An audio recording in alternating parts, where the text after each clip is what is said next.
Before we begin, ask yourself, what happens when a child becomes emperor? Not a general, not a scholar, but a boy, 14 years old, dressed in silk, surrounded by voices calling him divine. What happens when that boy stops believing in kings and starts believing he's a god?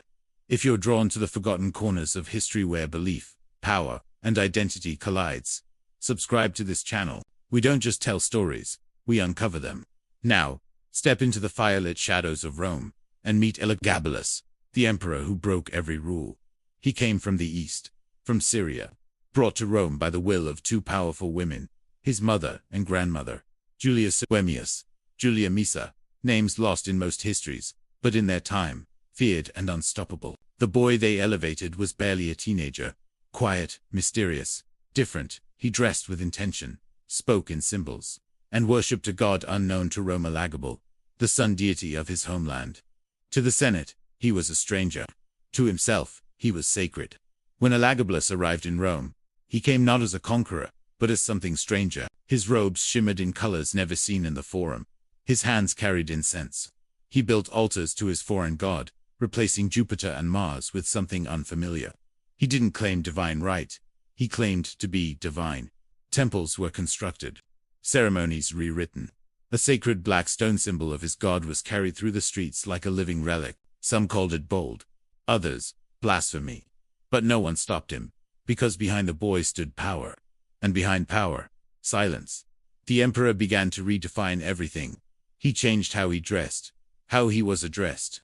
He insisted on rituals that left even his closest allies confused. He said Rome had misunderstood the gods. That joy was sacred. That devotion came through beauty, celebration, and personal transformation. He believed that to serve the divine, he had to become the divine. And as Rome watched, stunned and silent, the empire began to shift.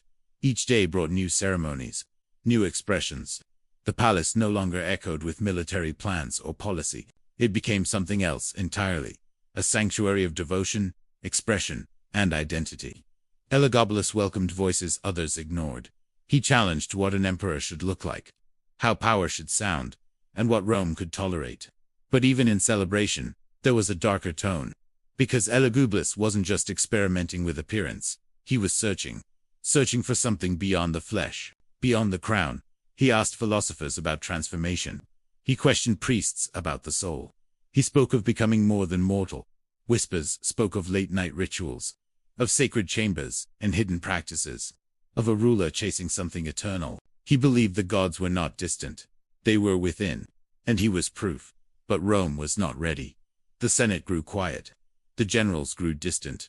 The people confused. They had seen war. They had seen corruption. But they had never seen this. Not rebellion, not invasion, but change radical and personnel from the very heart of the empire. Elagabalus stood at the edge of two worlds. Ancient Rome, steeped in order and tradition, and something new, unpredictable, fluid, fierce. His rule was short, but his impact unforgettable. Some saw him as a visionary, others as a danger. But even his enemies admitted he had reshaped the role of emperor forever. And when his time ended, Rome exhaled. The temples were restored, the rituals rewritten, but something had changed. A line had been crossed, not in war, but in identity. And history remembered not just the policies or the parades, but the flame he lit, because Elagabalus wasn't a ruler of Rome, he was a mirror. And what Rome saw, it could never unsee. You are watching the story of Rome. By the time Elagabalus turned 15, he had already left deep cracks in the foundations of Roman tradition and the empire. It no longer knew whether to laugh, fear, or fall silent. Because this was no longer just a reign, it was a shift. A transformation so unsettling that even marble walls seemed to remember. He had challenged the gods themselves. He declared Jupiter, Rome's highest deity, subordinate to his own eastern sun god. He conducted ceremonies in public that no emperor had dared attempt. He reinterpreted oaths, redefined rituals. He even brought Rome's most sacred figures into his personal beliefs, claiming unity between the old and the new. The Senate voiced its concerns. The people watched in disbelief. But Elagabalus believed he was fulfilling a destiny, one not rooted in tradition, but in transformation.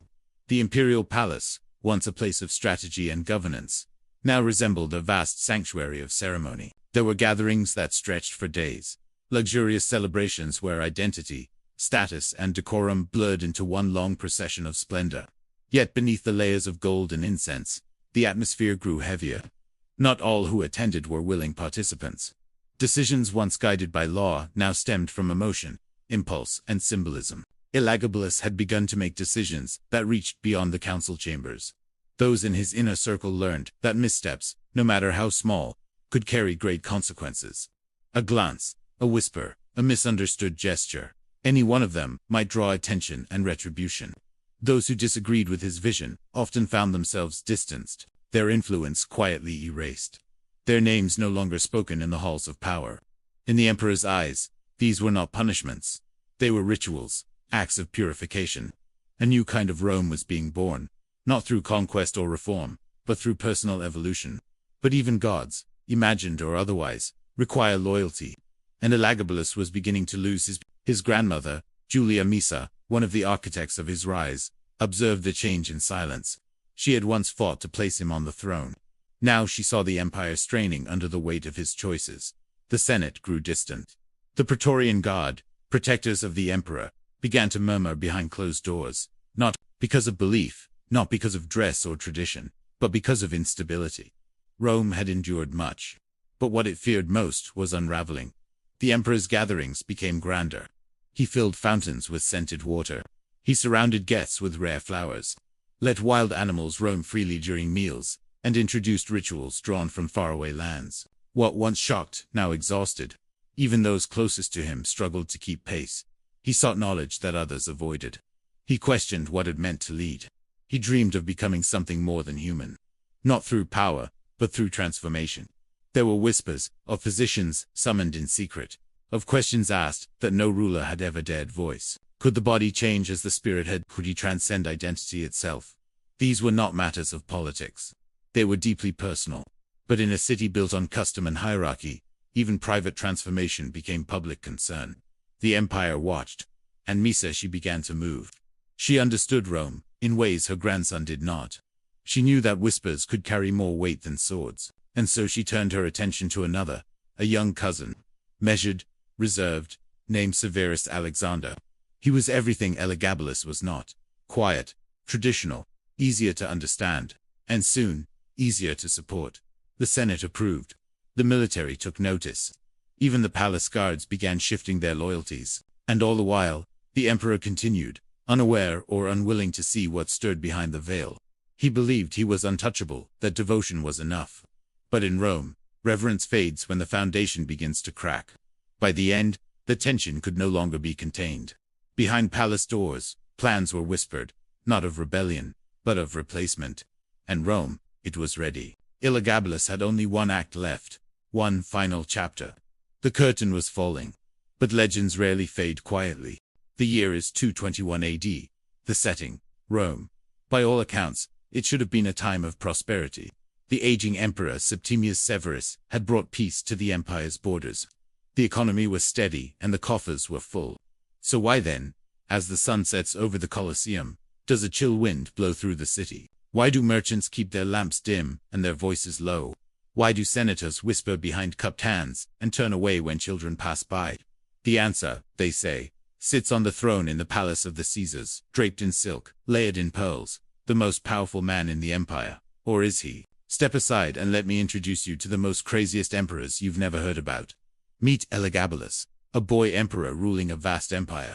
He may seem like your typical spoiled rich kid, but trust me, he's got more layers than an onion, and just as pungent. Now meet his grandfather, the man who really pulls the strings. The puppet master of the Roman Empire himself, Julius Misa. This duo will make you question everything you thought you knew about family ties. You won't believe the lengths they'll go to protect their power. The year is 221 AD, and Elagabalus still sits on the throne, draped in silk, layered in pearls, but the silence surrounding him has changed. No longer adoration, no longer awe. Now it's just observation, because Rome is tired. Tired of spectacle, tired of mystery disguised as law, tired of waking each morning to declarations drenched in incense and drama. Now let's turn our attention to the man who's silently changing the tide. Severus Alexander, young, measured, unassuming, everything Elagabalus is not. He stands poised and gaining power behind his cousin, the throne. The shift in power is subtle at first, like the turning of the tide, but undeniable to those who choose to see. Coins bearing Alexander's image begin to circulate. Senators seek his opinion. The Praetorian Guard start addressing him with titles once reserved for emperors, and Elagabalus, still wrapped in the comforts of ritual and tradition, seems either unaware or unwilling to believe that Rome can move forward without him.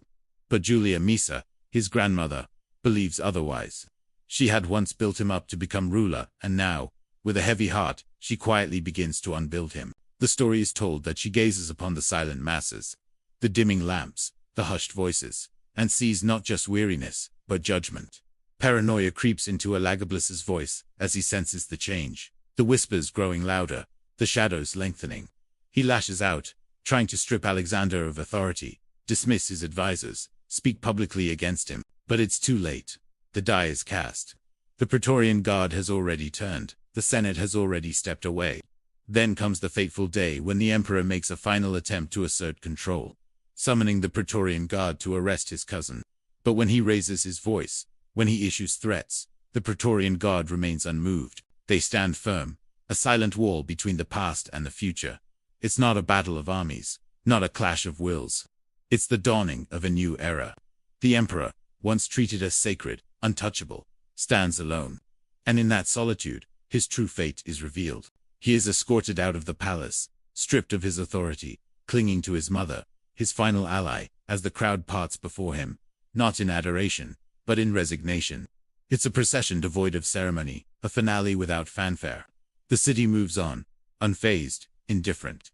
The Praetorian Guard follows orders, not born from loyalty, but necessity. And as the gates of the palace close behind him, Elagabalus, no longer emperor, no longer divine, is removed from the world of marble and incense he'd created. The story doesn't end with a bang, but with a whimper. He's no longer the center of the world, the focus of prayers, the recipient of homage. The crowds no longer gather to hear his pronouncements or witness his rituals. His name isn't carved in stone. His legacy isn't sung in taverns. His face doesn't adorn coins. The grand temples dedicated to his god are dismantled. The laws he passed are repealed. The coins bearing his image melted down. History tells us he might have died in obscurity. His life snuffed out like a candle in the wind. His memory lost to the sands of time. But here's the kicker. Even in his fall, Elagabalus managed to change Rome forever.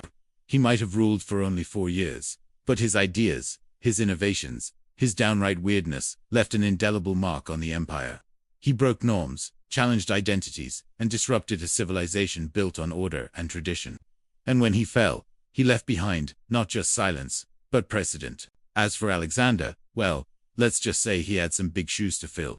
Would he continue his cousin's legacy, or forge a new path for the empire? Well, that's a story for another time. If you want to know more about ancient Rome, subscribe for more crazy tales from history's craziest emperors. The boy emperor was gone. His body vanished in the river. His name erased from monuments. But what Rome had witnessed could not be forgotten. Elagabalus had not simply worn a crown. He had lifted a veil.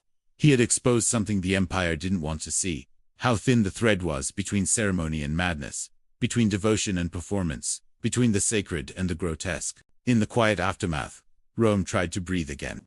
Julia Misa, the architect of this divine experiment, placed a new boy on the throne. Severus Alexander, composed, reserved, agreeable. Temples reopened. Senators resumed their routines. The city exhaled, but the memory remained. Not in books, not in speeches, but in sensation, that brief stretch of time when the palace had ceased to rule and had begun to perform. Historians labeled it a disgrace. They painted Elagabalus as a warning, an aberration. But the truth, buried beneath layers of shame and laughter, was far more complex. He was indulgent, yes. He was absorbed by pleasure, obsessed with transformation. But he had also been alone. A child placed on a throne not by merit or war, but by calculation, told from birth that he was divine, raised without question, fed not with guidance, but with incense and applause. He believed what they told him. And that, perhaps, is the most dangerous belief of all. There was cruelty in his reign. But it was not always calculated. Much of it came from confusion, from unbound power given too soon to someone too unready. His rituals were not just for show. They were his language. And the empire didn't know how to respond. The discomfort surrounding Elagabalus isn't simply about his actions. It's about how close he came to shifting the core of Rome. Had his reign lasted longer, had he kept control of the guard, had Julia Misa hesitated just a little more, the empire might have changed forever. Not through conquest, but through transformation. He brought foreign gods into the center of Roman life. Not as guests, but as rulers. For a brief time, they didn't just visit Rome, they sat on its throne. And Rome, proud, stoic, stubbornly accepted it. In the centuries that followed, the empire would paint over his memory. His name became a joke. His reign, a footnote. The reality, lost beneath mockery. But truth has a way of lingering in quiet rooms, in old scrolls, in the minds of those who study history not for comfort, but for understanding. Because what Elagabalus demonstrated was not just indulgence. He revealed the soft spots in the foundation of empire, the places where myth takes root, where identity can be rewritten, redefined. He tested the limits of what it meant to rule, not with armies or edicts, but with sensation. His legacy isn't carved in stone, it lives in the atmosphere, a certain tension that still echoes when power tries to merge with the sacred, when identity becomes law, when ritual becomes government. Elagabalus didn't need temples to leave a mark. He didn't need battles to change the story. He altered the empire through presence alone. Rome would later try to ignore him, pretend he never existed. But the unease remained, the silent question, never fully answered. What if he wasn't insane? What if what frightened Rome the most was how many were willing to follow him? His power didn't come from violence. It came from persuasion, from allure, from theater. And for a moment, it worked. Now, beneath the surface of imperial continuity, we glimpse the tremor of that near miss, the shiver down the spine of the eternal city. For what if the spoiled boy who stumbled through the streets of Rome was just a spoiled boy? What if he was a harbinger, a shade, a phantom of what could have been? What if the greatest threat to Rome wasn't the barbarians at the gate, but the god in the palace? Because Elagabalus embodied a danger Rome couldn't comprehend, a subversion of its deepest assumptions. He questioned the very foundations on which the empire was built, the legitimacy of its rule, the nature of its power. And in doing so, he shook the bedrock of Roman authority. The historians may have labeled him mad, the cynics may have mocked his every move, but the shrewd rulers of the empire knew better. They understood that Elagabalus wasn't just a joke, a footnote in history, a stumbling block on the path to greatness. He was a mirror. He reflected the anxieties, the uncertainties, the contradictions of an empire on the brink of transformation. And in the depths of his madness, they saw the makings of a new Rome, a city that could have been, should have been, but wasn't. Thank you for watching. His name vanished from records. Temples once built in his honor collapsed into silence. Marble statues were cast into the river, their faces broken. Rome did everything it could to erase him. But erasure is not the same as forgetting. Because for a brief moment, Rome had believed in him. And belief, once given, doesn't disappear. It lingers, even when it becomes shame. He ruled for only 4 years, yet those years bent the empire in ways no war ever could. He did not govern through conquest. He didn't win battles. He didn't rewrite laws.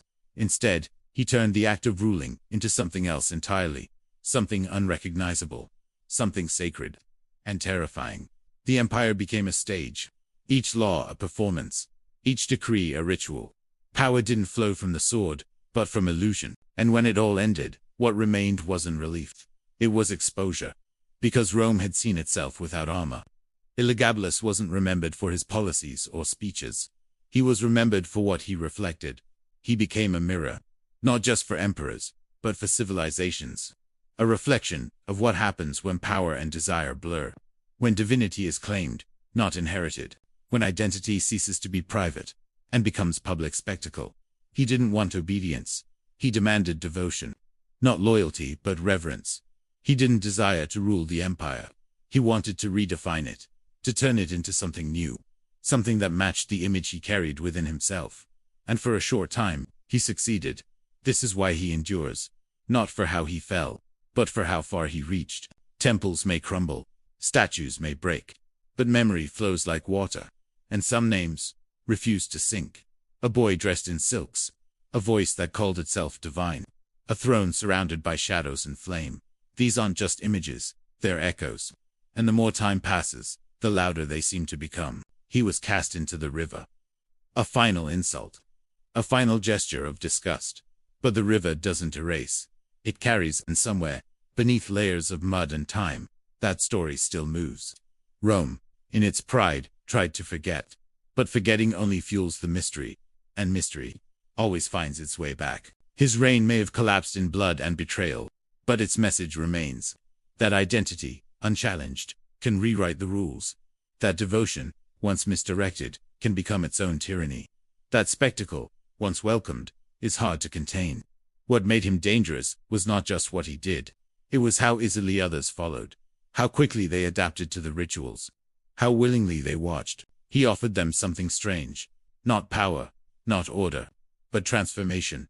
And many were ready to take it. Until they weren't. Until the illusion cracked. Until fear replaced fascination.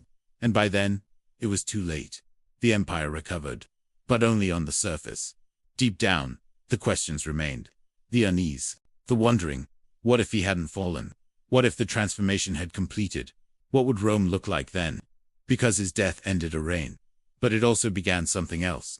A warning. A myth. A memory wrapped in incense and silence. Today, we speak his name not to praise it, but to examine it.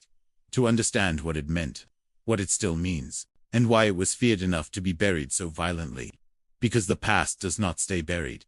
It waits. And sometimes, it returns in different forms. Here at Dark Hours Archive, we don't look away. We follow the stories others have hidden. We dig into the cracks. We sit in the shadows of power and ask the questions most are afraid to voice. If you've followed us through this story, then you already understand. This was never just about an emperor. It was about something far older and far more familiar.